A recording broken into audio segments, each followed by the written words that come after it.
Xullas, bu gapim ba'zi bir bo'qpaqillarga, o'zidan bayis yasagan hammaga emas. Assalomu alaykum hammaga. Jigarlar, radnoyjonlarim.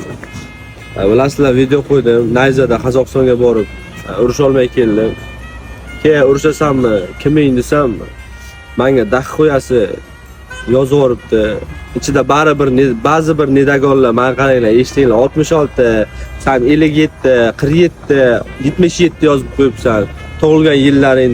Men ikki borib dastoyni mehnat qilib urushaman dedim. Men o'sha kuni urushaman deganman senlarga. Men dalshi ham tayyorman. Har bittang bilan urushib chiqishga meni sabrim yetmaydi. Hammangni bitta bo'lib turib urib qo'yishim mumkin.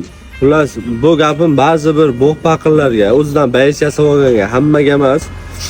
Endi nima bo'ladi? Endi urushasammi? Xudo xolasa kontrakt berishiga qaraymiz, qachonga. Xudo xolasa o'shada zirelishni yaxshi normalniy boylar ko'rsatadi. Men aytyapman-ku, BMF kamari bor-ku, men olaman, men o'shangacha boraman. Keyin undan keyin Pop MMAdan professionalligiga o'taman. Xudo xolasa inshaalloh. Shuncha paddeshka qilayotganlar bor-da, akkauntimda pashti hamma odam men paddeshka qiladi. Bilmayman, qayerdandir gryaz kelib qoladi-da, qayerdandir gryaz kelib qoladi.